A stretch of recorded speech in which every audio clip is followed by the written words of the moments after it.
Good afternoon, everyone. On behalf of the Maui Police Department, we're providing details regarding the officer-involved shooting that occurred on August 15, 2025.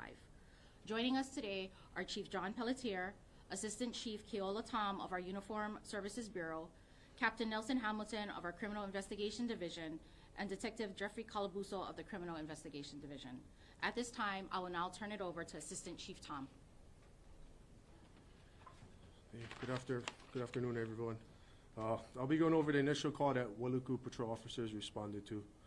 So on August 15, 2025, at approximately 2018 hours, Wailuku patrol officers in the upcountry area were assigned to an emergency response to the old Paia mill on Baldwin Avenue. The caller, who was a caretaker of the property, stated that a male shot 2 rounds towards him. He said that he didn't know the male and the male was trespassing on private property. He also stated that after shining a flashlight towards him, the male just started shooting. Officers arrived on scene and initially met with the caretaker's girlfriend, who was on the phone with him. He said that he was in a field nearby where he last saw the male that shot at him. So a total of 6 officers eventually arrived on scene and started to make checks in the area where the suspect was last seen by the caretaker. So at this time, I'll turn it over to Detective Calibuso, who will go over the direction that the male was in, and he'll also go over the body cam footage of one of the officers.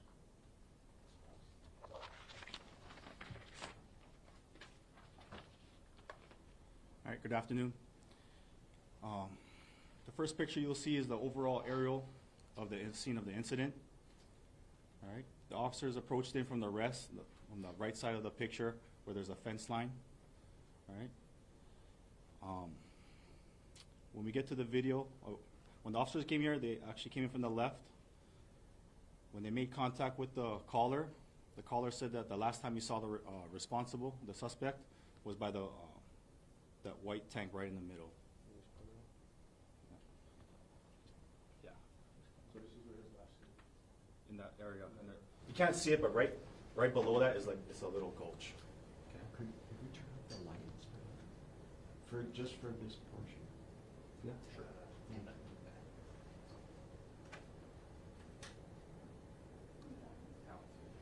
Okay. When we show the video, it will begin where officers who already been on scene obtain a statement from the reporting party and got him away to safety. The reporting party had informed officers that upon confronting the suspect in the field, the suspect was in possession of 2 pistols and that the suspect had shot at him 5 to 6 times. He stated the suspect was last seen near a black tank in the gulch area, which was previously pointed out. Officers began to advance into the field, making checks, and began to create a perimeter around where the suspect was last seen. Officer O was advancing to the south of the water tank with assisting officers covering the left side flank. We will now show the body cam footage from Officer Musa. Warning, the video you're about to watch will show officers being shot at, an officer rescue, and an officer advancing to address the threat and take the suspect into custody.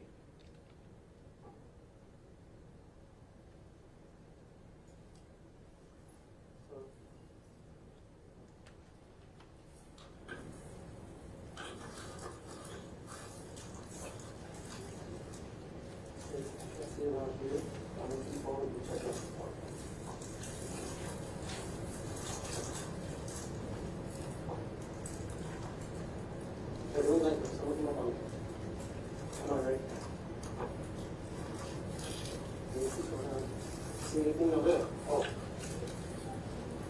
One more person goes up.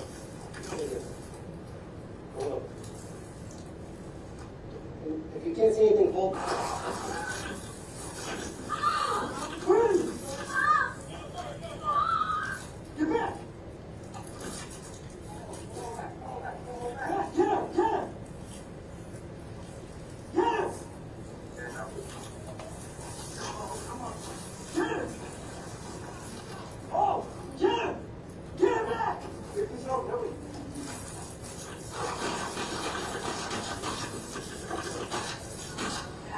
Get down!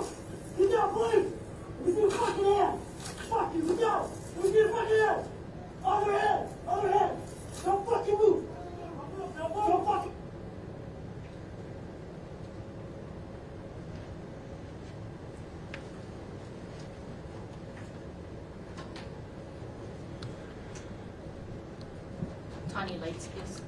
Correct.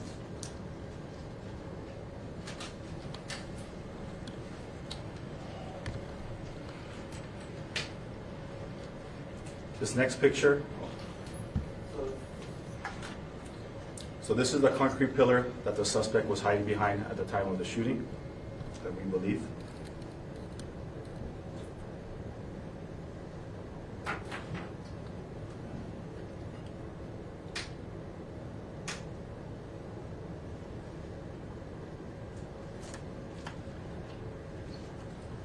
Oh, sorry. And that pillar was approximately 4.5 feet to 5 feet in height, about 2.5 feet wide. And also the grass in this picture, this is after we processed the scene, so the grass was actually a little bit taller because we had to search for evidence.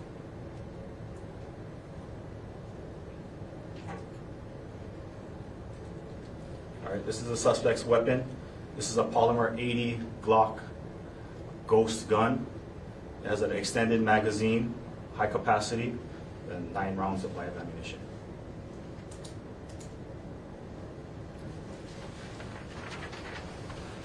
To conclude today's briefing, Chief John Pelletier.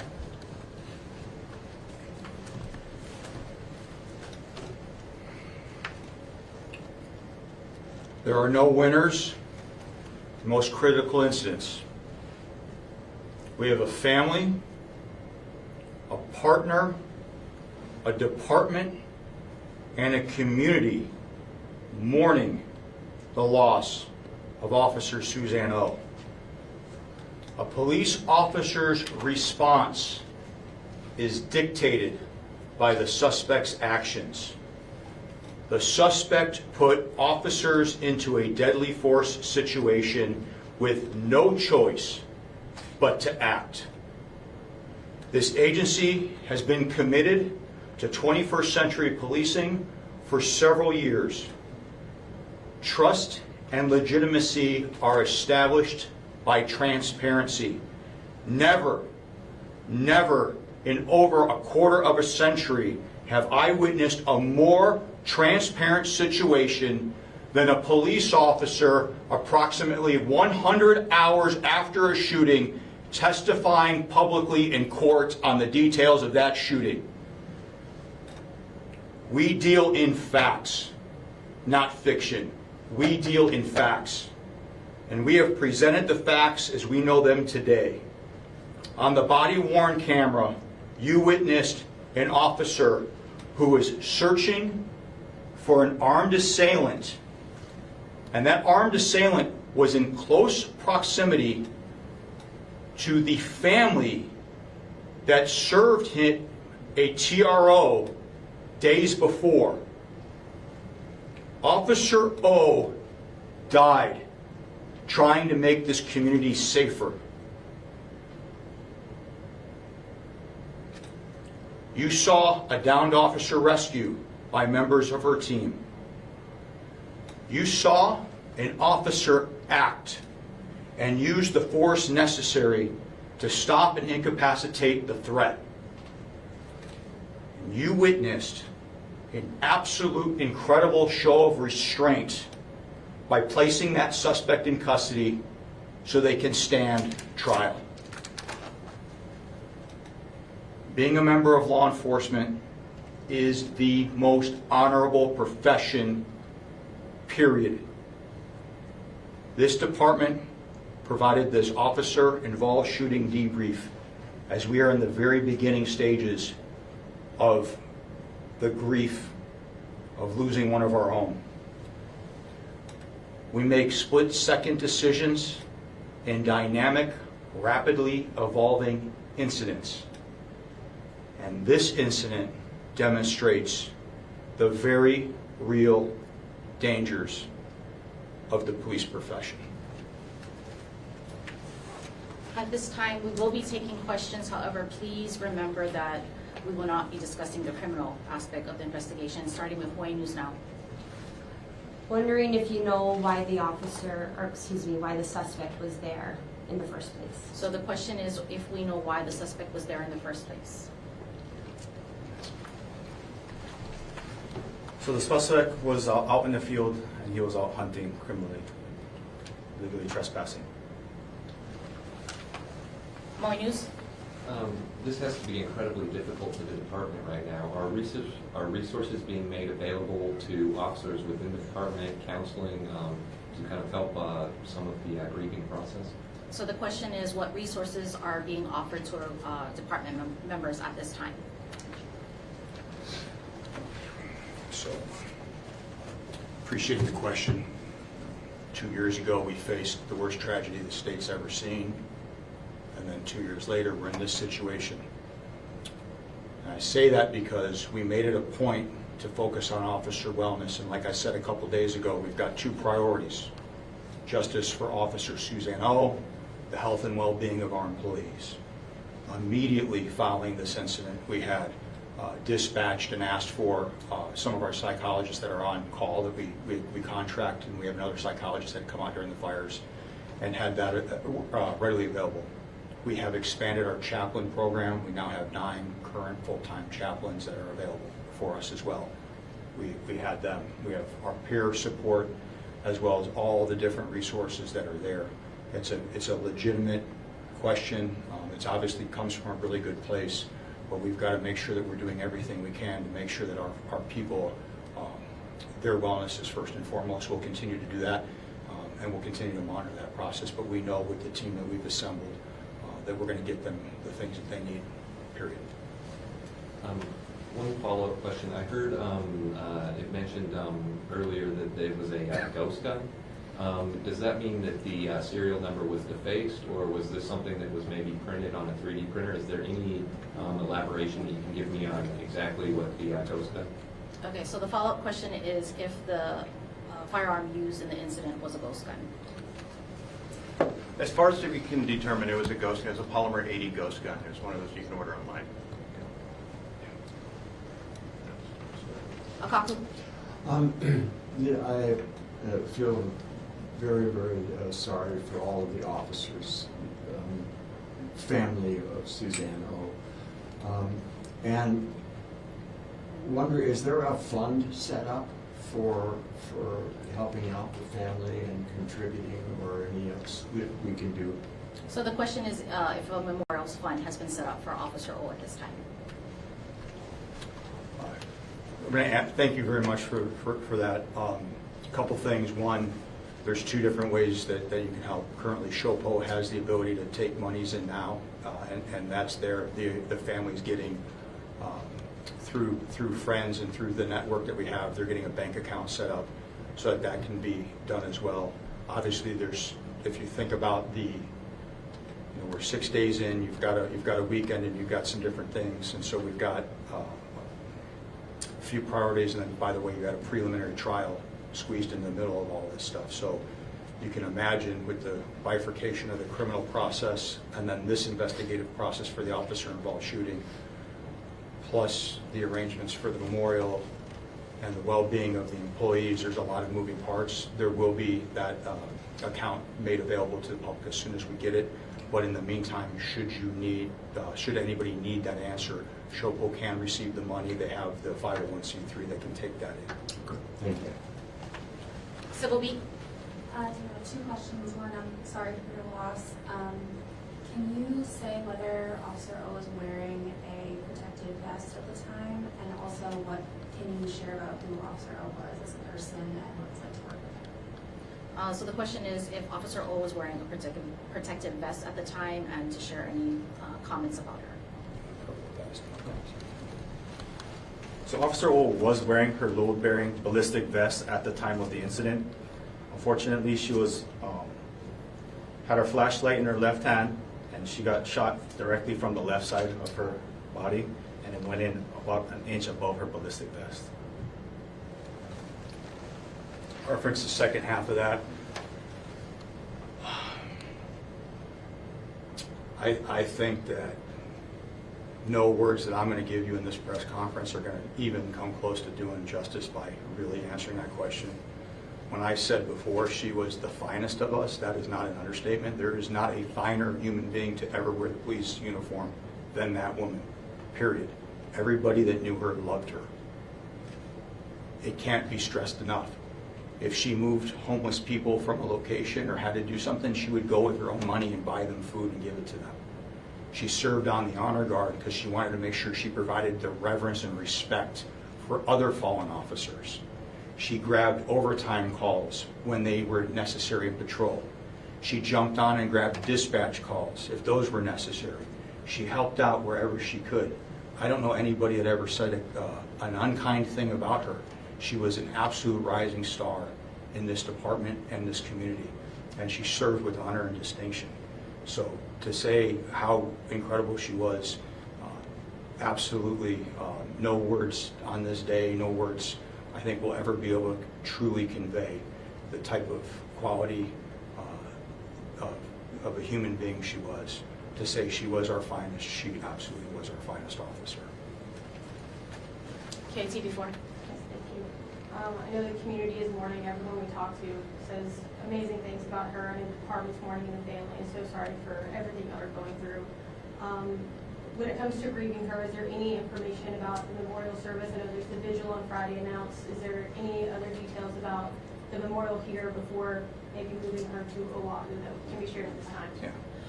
So the question is if there's any memorial services planned for Officer O. So as we pushed out earlier, we are going to be having a candlelight vigil in front of the Wailuku station tomorrow at 7:30 p.m. All the public is invited to attend, as are all of you, with the caveat that you guys are not allowed to interview or film while on property. We are still in the process of finalizing final details. You know, as Chief said, there's just a lot of moving parts, and so it will be announced as soon as we finalize the details. Joanne? Yes. I have two questions. Some in the community might ask whether this tragedy could have been prevented. So what would be your response to that? And then does this incident reveal larger issues of violent crime on Maui? So the question is if something could have been done to prevent this and the larger issues of crime on the island. Violent crime on Maui?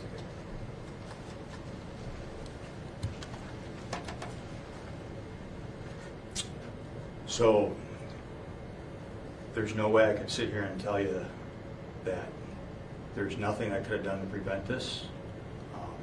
But here's what I can tell you. I mentioned this the other day. If you're an ex-felon, you should not have access to firearms. There should be mandatory prison time to be an ex-felon with a firearm. You should not have the ability to have a TRO and have a firearm. People should be in fear of the criminal justice process. Probation or light sentences is absolutely ridiculous. That's wrong. You look at all of the details that we know about the suspect that's been released at this time, and that individual should not have a gun. And so we will absolutely be looking at everything we can to make sure there's mandated sentences in law, and that they are extremely severe enough, because it's real simple. If it's too painful of a penalty to have something, you're not going to do it. And so when we're not doing things, even after you've had a trial and a conviction and you're prohibited, the fact that you can acquire something, that's not okay. You know, I can sit here and I can tell you that island crime's down 8%, but you know what? It don't feel like it right now because we're got shrouds on our badges because we lost one of our own. Maui County is a very safe place to be. It really is. Although it really doesn't feel like it right now today because of the situation. But you know, we have an amazing community with the kindest, best people on the planet. People that would do anything for their neighbor. We saw it 2 years ago. We see the outpouring here now. And I refuse to believe, and she would not want us to believe, that our best days are behind us. Our best days are absolutely in front of us. You know, this is the community she died protecting, which is a great community. And this is, there's no better place on the planet to be. There's no better community that one can serve. And we do have a safe community. We have a fantastic, loving, generous, giving community that embodies the Aloha spirit. And so I think that's the best way to answer that. Maui now. Just a clarifying question, in the preliminary hearing, there was another gun that was recovered. Was it, or I only see one presented here. Was there more evidence that the police gathered? So the question is if there was a second firearm involved in the incident that was presented at the hearing. I will let Captain Hamilton answer that. Because it's still under investigation, all I can say is, yes, there was a second gun recovered, but I can't give you too much details on whether it was used or not, because it's still under investigation. Chief, I know you talked about it when Maui was asked, but just how has this tragedy impacted you personally as the leader of this department, the men and women standing next to you today and your rank and file? Can you talk more broadly about that, please? So the question is how this tragedy is affecting all of us. It's a hard question. I think I'll answer it like this, Chelsea. This is devastating. This is very much a raw and real, deep, open wound. And that open wound is going to stay open for a long time. And maybe, if we're lucky, maybe it'll close. But it's going to scar. And it's going to scar across our hearts and across the face of this department. And we're doing everything we can to get through these different things because we owe it to her. And the leadership that's here, we owe it to the men and women of this agency and to this community to do our jobs. Because we all raised our right hand and swore to do this job to the best of our ability. And it's the same oath she swore. It's the same badge she wore. It's the same uniform she wore. So how are we? We're getting through, but we're going to have that scar for a long time. At this time, that concludes our press conference. Thank you.